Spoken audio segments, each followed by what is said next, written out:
विधानसभेच्या तोंडावर पंतप्रधान नरेंद्र मोदींचं मिशन महामुंबई। अंडरग्राउंड मेट्रोसह 33,000 कोटींच्या विकास कामांचा शुभारंभ, तर वाशिमला पोहरा देवीच्या भूमीतून विधानसभा निवडणुकांचा नगारा वाजवला। राहुल गांधींनी छत्रपती शाहू महाराजांच्या भूमीतून फुंकलं विधानसभेचं रणशिंग। कोल्हापुरात शिवरायांच्या भव्य पुतळ्याचं अनावरण। देशात काँग्रेस सरकार आल्यास आरक्षणाची 50% मर्यादा हटवण्याची ही घोषणा। महायुतीच्या वाईट हेतूमुळेच शिवरायांचा पुतळा कोसळला। राहुल गांधींचा महायुतीवर निशाणा, तर पंडित नेहरूंनी पुस्तकातून शिवरायांचा अपमान केला त्याबद्दल माफी मागा, फडणवीसांचं प्रत्युत्तर। नरेंद्र मोदींनी कितीही दौरे केले तरीही जनता गद्दारांना जागा दाखवणार। उद्धव ठाकरेंचा घणाघात। राज्यातील अस्थिर वातावरणामुळे उद्योजक गुंतवणुकीला तयार नसल्याचाही केला दावा।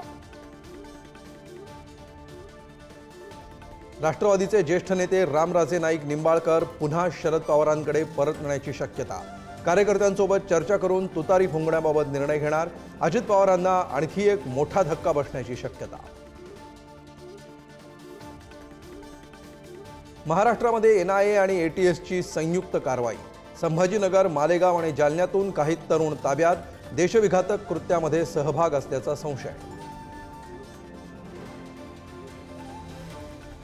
पुण्याच्या बोबदेवमधील अत्याचार प्रकरणातील संशयित आरोपींचं सीसीटीव्ही समोर, तर सलग तिसऱ्या दिवशी पुन्हा अत्याचार।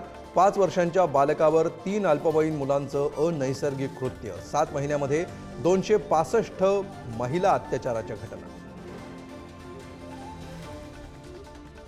एक्झिट पोलच्या अंदाजानुसार हरियाणामध्ये काँग्रेसचं सरकार येणार, तर जम्मू काश्मीरमध्ये काँग्रेस नॅशनल कॉन्फरन्सला जादा जागा मिळण्याची शक्यता। 8 ऑक्टोबरच्या निकालाकडे देशाचं लक्ष।